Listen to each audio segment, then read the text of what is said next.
Big breaking news చూస్తున్నాం. తెలంగాణ సర్పంచ్ ఎన్నికలపై update వచ్చింది. ఇక మంత్రి సీతక్క తెలంగాణ ఎన్నికల ప్రక్రియపైన కీలక వ్యాఖ్యలు చేశారు.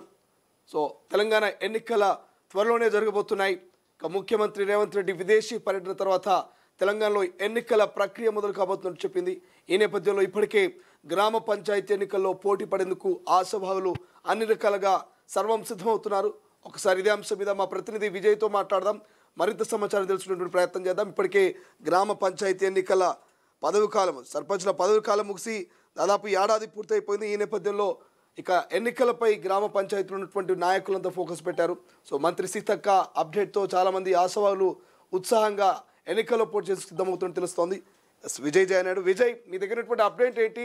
ఎందుకంటే చాలా రోజులు అవుతుంది, ఎన్నికల విషయానికి వచ్చేసరికి కొంత లేట్ అవుతూ వస్తుంది. సో నిజంగానే తెలంగాణలో గ్రామ పంచాయతీ ఎన్నికల నగారం మోగబోతుందా? శ్రీశైలం తెలంగాణలోని పల్లెల్లో సర్పంచ్ ఎంపీటీసీ ఎన్నికల తీవ్రైతే మొదలైందనే చెప్పుకోవచ్చు. గ్రామాల్లో ఏ నలుగురు ఒక చోట గుమిగున్నా కూడా స్థానిక సంస్థల ఎన్నికల గురించే మాట్లాడుకుంటూ ఉన్నారు. ఈసారి ఎవరు పోటీ చేస్తారు, పోటీ చేస్తే ఫలానా మల్లయ్య లేదా ఎల్లయ్య గెలుస్తారా, ఓట్లు పడతాయి అసలు వాళ్ళకి అని చెప్పి కూడా ఇట్లాంటి సీరియస్ డిస్కషన్స్ అయితే నడుస్తా ఉన్నాయి పల్లెల్లో. ఇక నోటిఫికేషన్ ఎప్పుడు వస్తుందా అని చెప్పేసి కూడా ఎన్నికల్లో పోటీ చేసేటువంటి ఆశావాహులు అయితే సైతం సిద్ధంగా వాళ్ళు ఎదురు చూస్తా ఉన్నారు. సర్పంచ్ గా పోటీ చేయాలనుకున్నటువంటి వారు గ్రామాల్లోనే మకాం వేసి మరి ప్రజల్ని మచ్చిక చేసుకునేందుకు కూడా కొంత విశ్వ ప్రయత్నాలు అయితే చేస్తా ఉన్నారు. మంచి చెడులతో ఏ మాత్రం కూడా సంబంధం లేకుండా గ్రామాల్లో ప్రతి కార్యక్రమాల్లో కూడా పాల్గొని ప్రజలతో మమేకం అవుతున్నటువంటి సందర్భం అయితే కనిపిస్తా ఉంది. మరికొందరు ఒక అడుగు ముందుకేసి ప్రత్యేకంగా మేనిఫెస్టో సైతం రిలీజ్ చేస్తా ఉన్నారు. తమను గెలిపిస్తే గ్రామాన్ని అభివృద్ధి పదంలో తీసుకెళ్తామంటూ కూడా హామీలు ఇస్తున్నారు. శ్రీశైలం విజయ్, దాంతోపాటు ఇప్పటికే డెడికేటెడ్ కమిషన్ ఒకటి ఉంది. ఆ బీసీ డెడికేటెడ్ కమిషన్ నివేదిక ఎప్పుడు అందబోతుంది? సో రిజర్వేషన్లో మార్పు ఏమైనా జరిగే అవకాశం ఉందా? ఈ నేపథ్యం అంటే ఈ సర్పంచ్ ఎన్నికల పైన పంచాయతీ రాజ్ గ్రామీణ అభివృద్ధి శాఖ మంత్రి సీతక్క కీలక అప్డేట్ అయితే ఇచ్చారు. గ్రామ పంచాయతీలకు వీలైనంత తొందరలో ఎన్నికలు నిర్వహించేందుకైతే ప్రభుత్వం ప్రయత్నిస్తుందైతే వెల్లడించినటువంటి పరిస్థితి అయితే ఉంది. సో ఈ బీసీ కమిషన్ కాంగ్రెస్ ఇచ్చినటువంటి హామీ ప్రకారం స్థానిక సంస్థల్లో బీసీ రిజర్వేషన్లను 42% చేయాల్సి ఉంది. ఆ స్థాయిలోనే చేస్తే మొత్తం రిజర్వేషన్లు 68% అయితే చేరుతాయి. సో అంత కాకపోయినా 33% పెంచినా కూడా 50% లిమిట్ అయితే ఖచ్చితంగా దాటుతుంది. సో రాజ్యాంగ ప్రకారం ఎస్సీ ఎస్టీల రిజర్వేషన్లకు ఎక్కడ కోత పెట్టేందుకైతే అవకాశం ఉండదు శ్రీశైలం. సో సుప్రీం కోర్టు తీర్పు ప్రకారం 50% దాటొద్దు. కాకపోతే హైకోర్టు ఉత్తర్వులతోనే ఈ డెడికేటెడ్ కమిషన్ ఏర్పాటు చేసి శాస్త్రీయ పద్ధతిలో బీసీ రిజర్వేషన్ల పెంపు పైన నిర్ణయం తీసుకున్నట్టున కోర్టులు అడ్డుకోవాలనేటువంటి అభిప్రాయం అయితే వ్యక్తం అవుతా ఉంది. ఒకవేళ కోర్టుల నుంచి కనుక స్టే వస్తే సమస్య మళ్లీ మొదలుకొస్తుంది. సో ఎన్నికల నిర్వహణ ముందుకు సాగదు. దీంతో మళ్ళీ ఏప్రిల్లోనే సర్పంచ్ల ఎన్నికలకు వెళ్లేటువంటి పరిస్థితి అయితే ఉంది. అలాంటి సందర్భాల్లో స్థానిక సంస్థల్లో బీసీ రిజర్వేషన్ల పెంపు పైన డెడికేటెడ్ కమిషన్ ఇచ్చేటువంటి నివేదికను అసెంబ్లీలో చర్చించి తీర్మానం చేసి కేంద్రానికి పంపాలని చెప్పేసి కూడా ఆలోచన అయితే చేస్తా ఉంది ప్రభుత్వం. మరోవైపు ప్రభుత్వం తరఫున ఇవ్వలేకపోతే కాంగ్రెస్ పార్టీ తరఫున బీసీలకు 42% రిజర్వేషన్లు ప్రకటించి సర్పంచ్ ఎన్నికలకు వెళ్లేటువంటి అవకాశాన్ని అయితే పార్టీ పరిశీలిస్తుంది. శ్రీశైలం విజయ్, ఫైనల్ గా ఫిబ్రవరిలో ఎన్నికలు అంటున్నారు, లేదు మేలో ఎన్నికలు అంటున్నారు. సో ఈ నేపథ్యంలో ఎప్పుడు పక్కాగా తెలంగాణలో పంచాయతీ ఎన్నికలు ఉండే అవకాశం ఉంటుంది? ఒకవేళ కనుక ఫిబ్రవరిలో ఎన్నికలు నిర్వహించాల్సి వస్తే వారం 10 రోజుల్లోనే ఈ కసరత్తును పూర్తి చేసేటువంటి పరిస్థితి ఉంది. 20 రోజుల్లో ఎన్నికల ప్రక్రియను కూడా ముగించాలని అయితే అనుకుంటా ఉంది. సో మార్చి 5వ తేదీ నుంచి ఇంటర్ పరీక్షలు కూడా జరగనున్నాయి తెలంగాణలో. ఆ తర్వాత 10వ తరగతి పరీక్షలు కూడా ఉండనున్నాయి. దీంతో ఎన్నికల నిర్వహణకు ఇబ్బంది అవుతా ఉంది. ఫలితంగా ఏప్రిల్లో ఎన్నికలు పెట్టుకోవాల్సి వస్తా ఉంది. సో పంచాయతీల్లో ఎన్నికల నిర్వహణకు గతేడాది నుంచే రాష్ట్ర ఎన్నికల సంఘం అయితే సన్నాహాలు ప్రారంభించింది. పోలింగ్ కేంద్రాలు బూత్లను అయితే ఎంపిక చేసింది. కర్ణాటక, ఆంధ్రప్రదేశ్ నుంచి అదనంగా బ్యాలెట్ బాక్స్లను కూడా తెప్పించింది. ఎన్నికల గుర్తులను కూడా సిద్ధం చేసేటువంటి పరిస్థితి అయితే ఉంది. సో సర్పంచ్ల కోసం తెలుపు వార్డు సభ్యుల కోసం గులాబీ రంగు బ్యాలెట్ పత్రాలను అయితే ఇప్పటికే సిద్ధం చేసింది. వాటి ముద్రణ టెండర్ల విధానాన్ని కూడా ఖరారు అయితే చేసింది ఎన్నికల సంఘం. సో ఈ పోలీసు సిబ్బందికి కూడా శిక్షణ అయితే ఇచ్చింది రాష్ట్ర ప్రభుత్వం.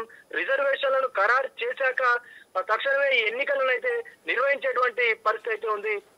శ్రీశైలం.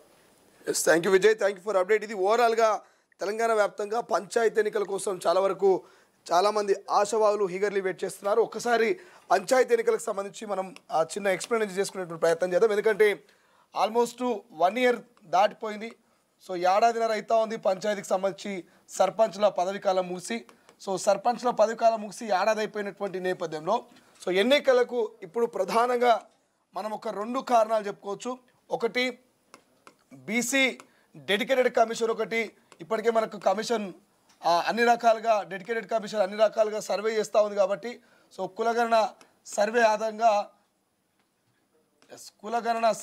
ఆధారంగా ఈ లెక్కలు కనుక వస్తే సో తెలంగాణలో బీసీలు ఎంతమంది ఉన్నటువంటి ఒక లెక్క వస్తే సో బీసీ కమిషన్ కనుక నివేదికనిస్తే సో ఈ కమిషన్ నివేదికను బట్టి మరి రిజర్వేషన్ను ఎంత పెంచాలి, 40%, మరి 45%, లేకపోతే 48%, సో ఎంత పెంచాలనేది ఒక లెక్కను కనుక తేలిస్తే స్థానిక సంస్థల ఎన్నికల్లో ఒక రకంగా చెప్పాలంటే క్లియర్ వచ్చినట్టే.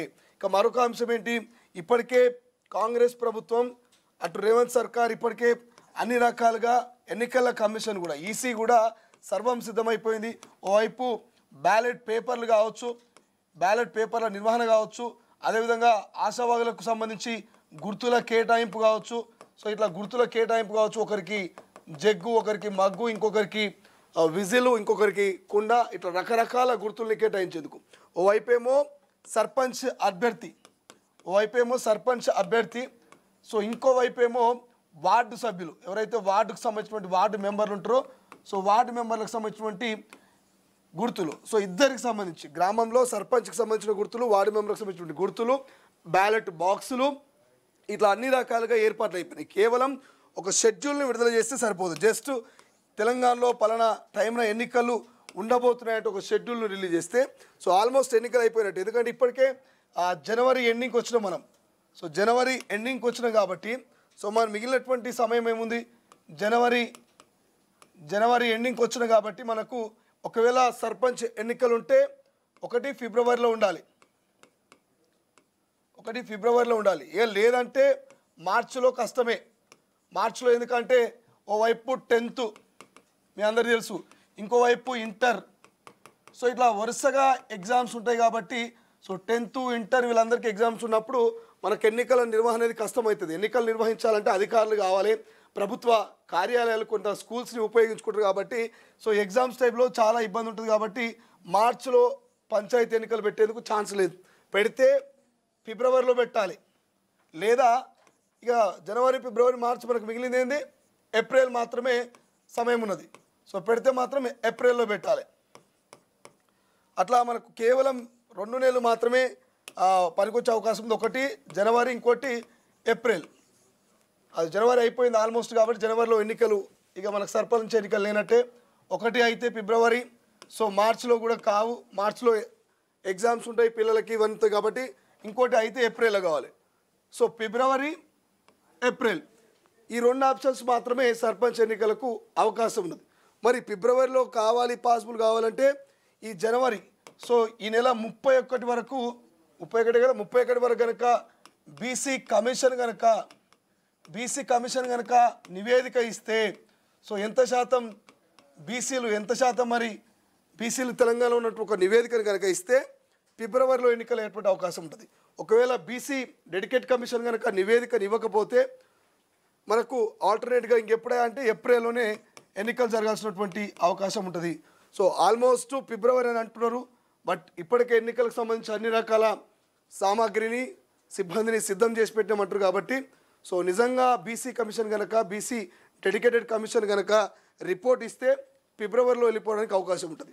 ఒకవేళ నివేదిక కనుక లేట్ అయితే ఖచ్చితంగా ఎన్నికలు మాత్రం ఏప్రిల్లో జరిగే అవకాశం ఉంటుంది. బట్ ఇప్పటికే 1 ఇయర్ కంప్లీట్ అయిపోయింది సర్పంచుల పదవీ కాలం ముగిసి కాబట్టి మరి గ్రామాలు ఇప్పటికే కుంటుపడుతూ ఉన్నాయి. ఇంకా ఏప్రిల్ అంటే మరీ ఇంత పెరుగుతుంది. ఏడాదిన్నర సర్పంచులు లేకుండా గ్రామాలను నడిపించాలంటే చాలా కష్టం. ఇప్పటికే కేంద్రం నుంచి వచ్చేటువంటి నిధులన్నీ కూడా వెనక్కిపోయేటువంటి పరిస్థితి కాబట్టి సో మరి ఈ సమయంలో రేవంత్ సర్కార్ ఏం నిర్ణయం తీసుకోబోతుంది? నిజంగానే మంత్రి సీతక్క అన్నట్టుగా మరి లోకల్ బాడీ ఎన్నికల ప్రక్రియ అనేది నిజంగా సిద్ధమైందా? సో సర్పంచ్ ఎన్నికలకు సంబంధించి సర్వం సిద్ధమవుతుందా? సో ఏం చేయబోతుంది అనేది కేవలం ముఖ్యమంత్రి విదేశీ పర్యటన ముగిసిన తర్వాత సో తెలంగాణకు ముఖ్యమంత్రి వచ్చిన తర్వాత ఈ నెల ఎండింగ్లో మాత్రం ఒక క్లారిటీ వచ్చేటువంటి అవకాశం మనకు కనిపిస్తుంది. బట్ ఆశావాహులు మాత్రం ఎక్కడా నారాజు పడట్లేదు. ఇప్పటికే ఎన్నికల దూసుకెళ్ళడానికి మేము కూడా ఖచ్చితంగా ఎన్నికల్లో పోటీ చేస్తున్నామంటూ రేస్లో ఉన్నామంటూ వాళ్ళు కూడా అన్ని రకాల డాక్యుమెంట్స్ ఇక ఎన్నికల ప్రచారానికి అవసరమైనటువంటి రథాలను దానికి సంబంధించినటువంటి వ్యూహాలను కూడా ఇప్పటికే గ్రామాల్లో మరి సర్పంచ్ అభ్యర్థులు సిద్ధం చేసుకుంటున్నారు. కాబట్టి ఈ సమయంలో మరి రాష్ట్ర సర్కార్ రేవంత్ సర్కార్ ఏం నిర్ణయం తీసుకుపోతుంది, ఫిబ్రవరి ఏప్రిల్, సో ఎప్పుడు డిసైడ్ చేయబోతుంది, ఎప్పుడు నోటిఫికేషన్ ఇవ్వాల్సింది అనేది మరి విదేశీ పర్యటన తెలుస్తుంది. ప్రపంచంలో ఏ మూల ఏ క్షణం ఏం జరుగుతుందో వేగంగా తెలుసుకోవడానికి తొలి వెలుగు వాట్సాప్ ఛానల్ని ఫాలో చేయండి.